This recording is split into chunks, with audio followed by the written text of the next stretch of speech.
Unang adlaw man sa klase, mga bata nagkahiusa, nagdala og mga damgo sa eskwela, nagkadasig pa.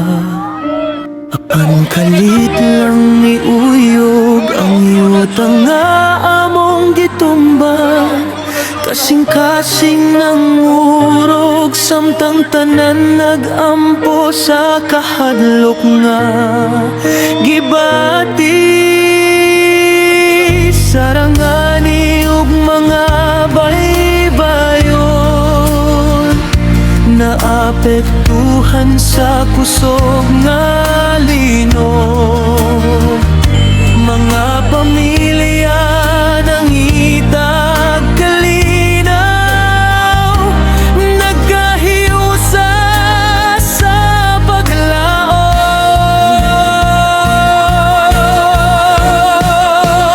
Oh Mindanao, lig-on gihapon ta, bisan unsa ka kusog ang pagsulay nga moabot. Magkupot ta sa pagtuo ug paglaom, kay ang Ginoo dili mo biyakan nato.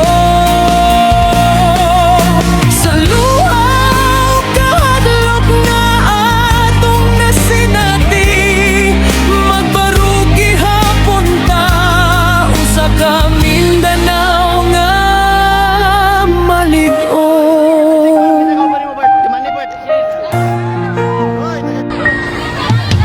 Mga ginikanan nagkaguol, mga bata nang hilak, nangitag kasigurohan sa tunga sa kalisang.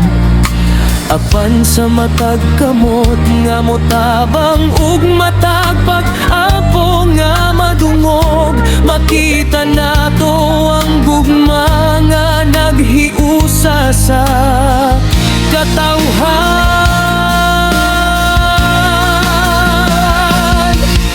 Pag-ampo alang sa sarangani, ginsan ug uban pa. Pag-ampo alang sa matag lungsod ug baryo.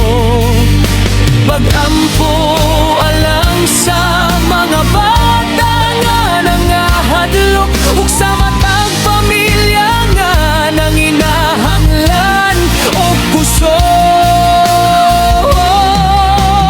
Oh Mindanao, lig-on gihapon ta, magkahiusa sa gugma ug pagtuo. Bisan mihuyog ang kalibutan sa atong palibot, ang paglaom sa Ginoo magpabilin hangtod sa kahangturan. Unang adlaw man sa klase, dili nato malimtan, apan mas labaw ang atong pagtuo. Nga kita maluwas ug